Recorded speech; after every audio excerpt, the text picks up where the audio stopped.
காலநிலை மாற்றம் மற்றும் பிற சவால்கள் காரணமாக நமது விவசாயத்துறை உணவு பாதுகாப்புக்கு அச்சுறுத்தல் மிகவும் கடுமையாகி வருகிறது. எனவே இதை தடுக்க நடவடிக்கை எடுக்க வேண்டும் என G20 மாநாட்டில் பிரதமர் மோடி பேசினார். கோவை சூலூர் விமானப்படை தளத்தில் பணிபுரிந்த விங் கமாண்டர் நமன் சியாலுக்கு தமிழக அரசு அஞ்சலி செலுத்துகிறது. அவரது உடல் கோவைக்கு கொண்டுவரப்பட்ட காட்சிகளை கண்டு கலங்கினேன் என முதல்வர் ஸ்டாலின் தெரிவித்துள்ளார். அதிமுக செயற்குழு மற்றும் பொதுக்குழு கூட்டம் டிசம்பர் 10 சென்னை வானகரத்தில் நடைபெறவுள்ளது. அதிமுகவிலிருந்து நீக்கப்பட்ட செங்கோட்டையனின் தொகுதியான கோபிச்செட்டிப்பாளையத்தில் வரும் 30 அதிமுக பொதுச் செயலாளர் பழனிசாமி தனது தேர்தல் பிரச்சார பொதுக்கூட்டத்தை மீண்டும் தொடங்குகிறார். தாவேகாவுக்கு கொள்கை இல்லை என்று சொல்லும் திமுகவின் கொள்கையே கொள்கைதான் என காஞ்சிபுரத்தில் நடந்த மக்கள் சந்திப்பு நிகழ்ச்சியில் விஜய் பேசினார். காஞ்சிபுரத்தின் ஜீவநதியான பாலாற்றில் 22.70 லட்சம் யூனிட் மணல் திருடி 4730 கோடி கொள்ளையடித்து பாலாற்றை அழித்துவிட்டதாக விஜய் குற்றம் சாட்டியுள்ளார். தாவேகா ஆட்சி அமைந்தால் சட்டம் ஒழுங்கு முறையாக பாதுகாக்கப்படும். அண்ணா பல்கலைக்கழகம், கோவை போன்ற பெண்களுக்கு எதிரான குற்றங்கள் தடுக்கப்படும் என விஜய் தெரிவித்தார். நாம் ஆட்சிக்கு வந்தால் இல்லை, நாம் ஆட்சிக்கு கண்டிப்பாக வருவோம். மக்கள் நம்மை கண்டிப்பாக ஆட்சிக்கு கொண்டு வர வைப்பார்கள் என விஜய் பேசினார். தன் மீது தவறு இருப்பதால் விஜய் கரூர் விவகாரம் குறித்து ஒருபோதும் பேச மாட்டார். கூட்டத்திற்கு விஜய் தாமதமாக வந்ததுதான் இறப்புகளுக்கு காரணம் என்றார் திமுக செய்தி தொடர்பாளர் இளங்கோவன். தமிழகத்தில் வாக்காளர் பட்டியல் சிறப்பு தீவிர திருத்தப் பணிகளுக்கு எதிர்ப்பு தெரிவித்து சுப்ரீம் கோர்ட்டில் தாவேகா மனு தாக்கல் செய்துள்ளது. 2026 தேர்தலில் NDAவுக்கு வரலாறு காணாத வெற்றி கிடைக்கும். எப்போதும் கூட்டணி தர்மத்தை பாஜக காப்பாற்றும். கூட்டணி ஆட்சி குறித்து கூட்டணி கட்சி தலைவர்கள் முடிவு செய்வார்கள் என பாஜக முன்னாள் தமிழக தலைவர் அண்ணாமலை தெரிவித்தார். அனைவரும் ஒன்று சேர்வதற்கான பூர்வாங்க பணிகள் நடைபெறுகிறது. அதிமுக தொண்டர்கள் மீட்புக் குழு மற்றும் அதிமுக இணைய வேண்டும் என்பது மக்களின் எதிர்பார்ப்பாக உள்ளது என முன்னாள் முதல்வர் பன்னீர்செல்வம் தெரிவித்தார். திமுக கூட்டணியில் ஏதாவது பிளவு வந்துவிடக் கூடாதா என பலர் ஏங்கி வருகின்றனர் என அமைச்சர் மகேஷ் தெரிவித்தார். 10 ஆண்டுகளாகவே ஒரு வளமான வலுவான கூட்டணியை கொண்டுள்ளோம் என்றார். தமிழகத்தில் பிற்படுத்தப்பட்டோர் ஆணையம் காலாவதியாகி இன்றுடன் ஒரு வாரமாகியும் அதை அமைக்க திமுக அரசு நடவடிக்கை எடுக்காதது கண்டிக்கத்தக்கது. திமுக ஆட்சி சமூக நீதியின் இருண்ட காலம் என்று அன்புமணி விமர்சித்துள்ளார். தமிழகத்தில் மதுரை, கோவைக்கு மெட்ரோ ரயில் திட்டம் மறுக்கப்படவில்லை. கூடுதல் விவரங்களை கேட்டே திருப்பி அனுப்பப்பட்டிருக்கிறது. இந்த விவகாரத்தில் திமுக அரசு சொல்வது முழு பொய் என பாரதிய ஜனதா மூத்த தலைவர் H. ராஜா தெரிவித்தார். மெட்ரோ ரயில் திட்டத்திற்காக தற்போது பிரதமர் மோடியை சந்திக்க தயார் என கூறும் முதல்வர் ஸ்டாலின், பிரதமர் கோவை வந்தபோது ஏன் சென்று சந்திக்கவில்லை என எதிர்க்கட்சி துணைத் தலைவர் உதயகுமார் கேள்வி எழுப்பினார். பாமக சமூக ஊடக பேரவை மூலமாக தேர்தலை சந்திக்க உள்ளதாகவும், சமூக ஊடகங்களில் நயமாகவும் நாகரிகமாக பதிலளிக்க வேண்டும் என பாமக நிறுவனர் ராமதாஸ் தெரிவித்துள்ளார். பகவான் ஸ்ரீ சத்ய சாய்பாபா வழங்கிய ஆசி மற்றும் உதவியால் தான் சென்னை மக்களுக்கு இடையூறு இன்றி குடிநீர் கிடைக்கிறது என்று புட்டபர்த்தியில் நடந்த விழாவில் துணை ஜனாதிபதி CP ராதாகிருஷ்ணன் புகழாரம் சூட்டினார். மனித ரூபத்தில் நாம் கண்ட கடவுள் ஸ்ரீ சத்ய சாய்பாபா. கல்வி முதல் மருத்துவம் வரை பாபாவின் சேவையால் எண்ணற்றோர் பலனடைந்துள்ளனர் என ஆந்திர முதல்வர் சந்திரபாபு நாயுடு புகழாரம் சூட்டினார். ஆந்திரா, தமிழக மக்களின் தாகம் தீர்த்தவர் ஸ்ரீ சத்ய சாய்பாபா. 2 மாநிலங்களிலும் குடிநீர் விநியோகத்துக்கு உதவியவர். இந்தியா மட்டுமின்றி 140 நாடுகளில் பாபாவுக்கு பக்தர்கள் உள்ளனர் என தெலங்கானா முதல்வர் ரேவந்த் ரெட்டி தெரிவித்தார். வாக்காளர்கள் அரசாங்கத்தை தேர்ந்தெடுக்கும் நிலை மாறி அரசாங்கம் வாக்காளர்களை தேர்ந்தெடுக்கும் முறையே SIR என்று பொருளாதார நிபுணரும் அரசியல் விமர்சகருமான பராகலா பிரபாகர் குற்றம் சாட்டியுள்ளார். இவர் மத்திய நிதியமைச்சர் நிர்மலா சீதாராமனின் கணவர் ஆவார். இலங்கையை ஒட்டிய குமரிக்கடல் மற்றும் அதனை ஒட்டிய வங்கக்கடலில் வரும் 25 புதிய குறைந்த காற்றழுத்த தாழ்வு பகுதி உருவாக வாய்ப்புள்ளதாக சென்னை வானிலை ஆய்வு மையம் கணித்துள்ளது. தென்கிழக்கு வங்கக்கடலில் நவம்பர் 26 புயல் உருவாக வாய்ப்புள்ளதாக இந்திய வானிலை ஆய்வு மையம் அறிவித்துள்ளது. கன்னியாகுமரி, திருநெல்வேலி, தூத்துக்குடி, தென்காசி, விருதுநகர், ராமநாதபுரம், புதுக்கோட்டை, தஞ்சாவூர், திருவாரூர், நாகை, மயிலாடுதுறை ஆகிய 11 மாவட்டங்களுக்கு நாளை கனமழைக்கான மஞ்சள் அலர்ட் விடுக்கப்பட்டுள்ளது. உத்தராகண்டில் தபாரா கிராமத்தில் உள்ள அரசு மேல்நிலைப் பள்ளிக்கு அருகே புதரில் இருந்த 161 ஜெலட்டின் குச்சிகளை போலீசார் பறிமுதல் செய்தனர். பெரிய அளவில் ஜெலட்டின் குச்சிகள் கொண்டுவரப்பட்டது குறித்து போலீசார் விசாரித்து வருகின்றனர். பார்வையற்றோருக்கான மகளிர் T20 உலகக்கோப்பை கிரிக்கெட் இறுதிப் போட்டியில் நேபாளை வீழ்த்தி இந்திய அணி கோப்பை வென்று வரலாறு படைத்துள்ளது. இந்திய கிரிக்கெட் நட்சத்திர வீராங்கனை ஸ்மிருதி மந்தனா தந்தைக்கு மாரடைப்பு ஏற்பட்டு மருத்துவமனையில் அனுமதிக்கப்பட்டதால் இன்று நடைபெறவிருந்த அவரது திருமணம் ஒத்திவைக்கப்பட்டது. அமெரிக்காவுக்கு வரிகள் மற்றும் முதலீடுகள் மூலம் கோடிக்கணக்கான டாலர்கள் வருமானமாக கிடைப்பதாக அந்நாட்டு அதிபர் ட்ரம்ப் தெரிவித்தார். ரஷ்யா உக்ரைன் போரை முடிவுக்கு கொண்டுவரும் வகையில் 28 அம்ச அமைதி திட்ட முன்மொழிவு ஒன்றை அமெரிக்க அதிபர் ட்ரம்ப் வெளியிட்டுள்ளார். இந்த அமைதி திட்டம் ரஷ்யாவுக்கு சாதகமாக இருப்பதாக உக்ரைன் கருதுகிறது. சூடானில் அத்தியாவசிய பொருட்கள் கிடைக்காமல் ஊட்டச்சத்து குறைபாடால் 23 குழந்தைகள் இறந்துள்ளதாக சூடான் மருத்துவ குழு தெரிவித்துள்ளது. திமுகவின் கொள்கையே கொள்ளைதானே, இன்னும் நாங்கள் அடிக்க தயாராகவே இல்லை, அதற்குள்ளாக அலறினால் நாங்கள் என்ன செய்வது என தாவேக தலைவர் விஜய் விமர்சித்தார். பவள விழா பாப்பா, நீ பாசாங்கு காட்டாத பாப்பா, நீ நல்லவர் போல் நடிப்பதை பார்த்து நாடு பாப்பான்னு சொல்லும் பாப்பா என காஞ்சிபுரத்தில் விஜய் பேசினார். நான் அரசியலுக்கு வந்தது உங்களுக்கு நல்லது செய்ய மட்டுமே, அதனால் அரசியல் எதிரி கொள்கை எதிரி யார் என வெளிப்படையாக தெரிவித்துவிட்டேன். விஜய் சொல்ல மாட்டான், சொன்னால் செய்யாமல் விடமாட்டான் என்றார். ஆந்திராவின் புட்டபர்த்தியில் நடக்கும் ஸ்ரீ சத்ய சாய்பாபா அவதார நூற்றாண்டு விழாவில் துணை ஜனாதிபதி சி.பி. ராதாகிருஷ்ணன், ஆந்திர முதல்வர் சந்திரபாபு நாயுடு, அமைச்சர் நாரா லோகேஷ், தெலங்கானா முதல்வர் ரேவந்த் ரெட்டி, தமிழக அமைச்சர் சேகர் பாபு உள்ளிட்டோர் பங்கேற்றனர். எம்ஜிஆர் கட்சி ஆரம்பித்ததிலிருந்து நடிகர் கட்சி, கூத்தாடி கட்சி என்றார்கள். சொன்னவர்கள் எல்லாம் பின்னால் எம்ஜிஆரிடமே போய் சேர்ந்தார்கள் என்றார் விஜய். தமிழகத்தில் சென்னையை தவிர மற்ற மாவட்டங்களுக்கு மெட்ரோ ரயில் தேவையில்லை. இந்தூர், ஆக்ரா போன்ற பகுதிகளில் அமைக்கப்பட்டுள்ள மெட்ரோ திட்டங்கள் தோல்வியடைந்துள்ளதாக காங்கிரஸ் எம்பி கார்த்தி சிதம்பரம் தெரிவித்துள்ளார். மதுரை உத்தங்குடியில் டிசம்பர் 7ஆம் தேதி நடக்கும் அரசு விழாவில் முல்லை பெரியாறு குடிநீர் திட்டத்தை முதல்வர் ஸ்டாலின் தொடங்கி வைக்கிறார். விவசாயிகளின் பாதுகாவலனாக முதல்வர் ஸ்டாலின் விளங்குகிறார். இது எதுவும் தெரியாமல் எடப்பாடி பழனிசாமி ஏதேதோ பேசுகிறார் என திமுக விவசாய அணி செயலாளர் AKS விஜயன் தெரிவித்தார். பார்வையற்றோருக்கான T20 மகளிர் உலக கோப்பையை வென்ற இந்திய அணிக்கு முதல்வர் ஸ்டாலின் வாழ்த்து தெரிவித்துள்ளார். நீங்கள் கோப்பையை வென்றது இந்தியாவுக்கு பெருமையாகவும் உலகுக்கு உத்வேகமாகவும் இருக்கிறது என்றார். திமுகவை மக்கள் புறக்கணிப்பார்கள் என்பதை முன்கூட்டியே தெரிந்து கொண்ட முதல்வர் ஸ்டாலின் மக்கள் ஆதரவை பெற SIR பணிகளை குறை கூறி வருகிறார் என பாஜக மாநில துணைத் தலைவர் KP ராமலிங்கம் தெரிவித்துள்ளார். கொரோனா காலத்தில் நோய் தொற்றால் பாதிக்கப்பட்டு உயிரிழந்த மருத்துவர்கள், மருத்துவம் சார்ந்த பணியாளர்கள், நகராட்சி, அரசு அலுவலர்கள், காவலர்கள் உள்ளிட்ட கள பணியாளர்களின் வாரிசுகளுக்கு அரசு வேலை வழங்க வேண்டும் என பன்னீர்செல்வம் வலியுறுத்தினார்.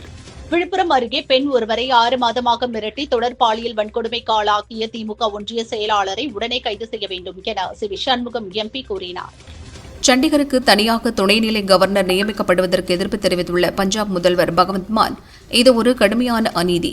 பஞ்சாபின் தலைநகரை அபகரிக்க பாரதிய ஜனதா செய்யும் சதி என குற்றம் சாட்டியுள்ளார்.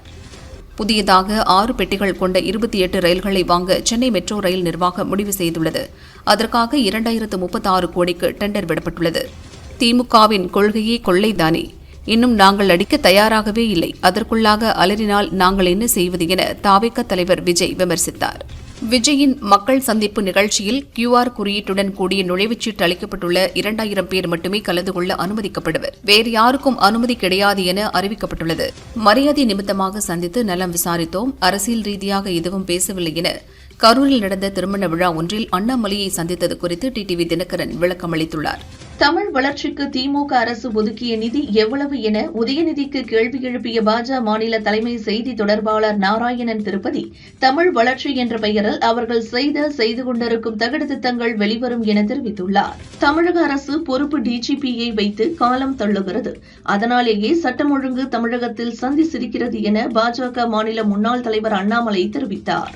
தன்னை காவிரி டெல்டாக்காரன் என கூறிக்கொள்ளும் முதல்வர் ஸ்டாலின் விவசாயிகளை வஞ்சிக்கிறார் என தமிழக பாஜக தலைவர் நைனா நாகேந்திரன் தெரிவித்தார். நாளை முதல் 28ஆம் தேதி வரை தமிழகத்தில் சில இடங்களிலும் புதுச்சேரி மற்றும் காரைக்கால் பகுதிகளில் லேசானது முதல் மிதமான மழை பெய்யக்கூடும் என வானிலை ஆய்வு மையம் தெரிவித்துள்ளது. திருமலை திருப்பதி ஏழுமலையான் கோவிலில் கடந்த 2019 முதல் 24 வரையிலான காலகட்டத்தில் 49 கோடி லட்டுகள் விற்கப்பட்ட நிலையில் அதில் 20 கோடி லட்டுகள் கலப்பட நெய்யால் தயாரிக்கப்பட்டவை என தேவஸ்தான தலைவர் PR நாயுடு தெரிவித்துள்ளார். புதிய காற்றழுத்த தாழ்வு பகுதி காரணமாக மீனவர்கள் வருகிற 25ஆம் தேதி வரை கடலுக்கு செல்ல வேண்டாம் என்று அறிவிக்கப்பட்டுள்ளது. துபாயில் உயிரிழந்த தேஜஸ் போர் விமானி உடலுக்கு சூலூர் விமானப்படை தளத்தில் சக விமானப்படை வீரர்கள் அஞ்சலி செலுத்தினர். மாவட்ட நிர்வாகம் சார்பில் கோவை கலெக்டர் அஞ்சலி செலுத்தினார். சாகித்ய அகாடமி விருது பெற்ற மூத்த தமிழறிஞர் கவிஞர் ஈரோடு தமிழன்பன் உடலுக்கு காவல்துறை மரியாதையுடன் இறுதி அஞ்சலி செலுத்த முதல்வர் ஸ்டாலின் உத்தரவிட்டுள்ளார். திருநெல்வேலி மாவட்டத்தில் நேற்று இரவு முதல் இன்று காலை வரை இடியுடன் கூடிய பலத்த மழை பெய்தது. மாஞ்சோலை நாலுமுக்கு எஸ்டேட் பகுதியில் அதிகபட்சமாக 256 மில்லிமீட்டர் மழை பதிவாகியுள்ளது. மேற்கு தொடர்ச்சி மலைப்பகுதிகளில் பெய்து வரும் தொடர் கனமழை காரணமாக குற்றால அருவிகளில் வெள்ளப்பெருக்கு ஏற்பட்டுள்ளது. அருவியில் குளிக்க தடை விதிக்கப்பட்டுள்ளது. தாமிரபரணி ஆற்றில் வெள்ள நீர் பெருக்கெடுத்து ஓடுவதால் கரையோரத்தில் உள்ள குறுக்குத்துறை முருகன் கோவில் மண்டபம் வெள்ள நீரில் மூழ்கியுள்ளது. மணிமுத்தாறு அருவிகளில் வெள்ளப்பெருக்கு ஏற்பட்டுள்ளதால் பொதுமக்கள் குளிக்க செல்வதற்கு தடை விதிக்கப்பட்டுள்ளது. சிவகாசி மின் பகிர்மான செயற்பொறியாளர் பத்மா மீதான லஞ்ச புகார்கள் மற்றும் அவர் கையில் கட்டுக்கட்டாக பணம் வைத்திருந்த வீடியோ வெளியானதைத் தொடர்ந்து பத்மாவை சஸ்பெண்ட் செய்து மின்வாரிய தலைவர் ராதாகிருஷ்ணன் உத்தரவிட்டார். உணவக ஊழியர்கள் காய்ச்சலுக்கான தடுப்பூசி செலுத்திக் கொள்வது கட்டாயம் என தமிழக உணவு பாதுகாப்புத்துறை வழிகாட்டி நெறிமுறை வழங்கியுள்ளது. தடுப்பூசி போட ஊழியர்களுக்கு தலா ₹500 வழங்க வேண்டுமென உரிமையாளர்களுக்கு அறிவுறுத்தியுள்ளது. திருவாரூர் மாவட்டம் நீடாமங்கலம் அருகே மேலாளவந்தசேரி கிராமத்தில் கனமழை காரணமாக தொகுப்பு வீட்டின் மேற்கூரை இடிந்து விழுந்ததில் 2 காயமடைந்தனர். யாரும் என்னை ஃபாலோ பண்ணாதீங்க நண்பா என தன்னை பின்தொடர்ந்து வந்த ரசிகர்களை கண்டதும் காரை நிறுத்தி ரசிகர்களுக்கு விஜய் அட்வைஸ் கொடுத்தார். காஞ்சிபுரத்தில் நடைபெற்ற தமிழக வெற்றிக்கழக தலைவர் விஜயின் மக்கள் சந்திப்பு நிகழ்ச்சியில் அக்கட்சியின் கொடி இடம்பெறவில்லை.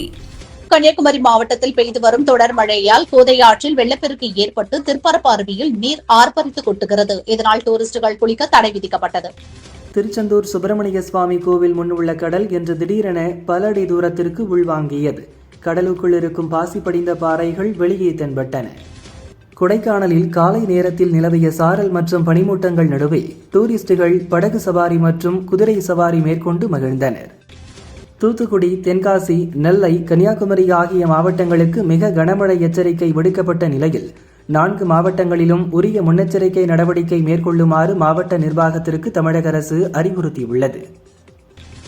தெற்கு அந்தமான் கடல் பகுதியில் நிலவும் ஆழ்ந்த காற்றழுத்த தாழ்வு பகுதி அடுத்த 48 மணி நேரத்தில் புயலாக வலுப்பெறும் என கணிக்கப்பட்ட நிலையில் அந்த புயலுக்கு சென்யார் என்று பெயர் சூட்டப்படும் என இந்திய வானிலை மையம் அறிவித்துள்ளது. தேனி மாவட்டம் கம்பம், கூடலூர், சுருளிப்பட்டி, காமையகவுண்டன்பட்டி, உத்தமபாளையம் உள்ளிட்ட பல்வேறு பகுதிகளில் 1 மணி நேரத்திற்கு மேலாக பலத்த மழை பெய்தது.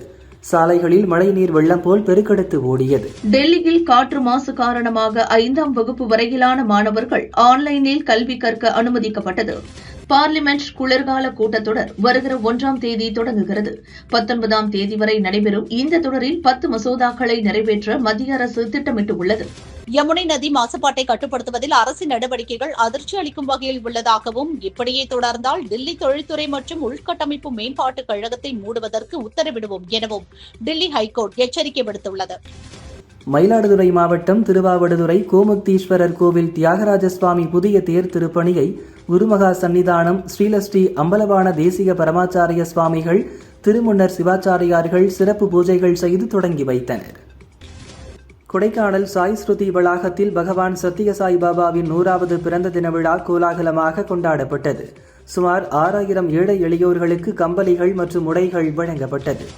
தென்காசி மாவட்டம் செங்கோட்டை தீப்பாச்சி மாரியம்மன் கோவில் கும்பாபிஷேகத்தை விமான கலசத்துக்கு சிவாச்சாரியார்கள் புனித நீர் ஊற்றி விமரிசையாக நடத்தி வைத்தனர்.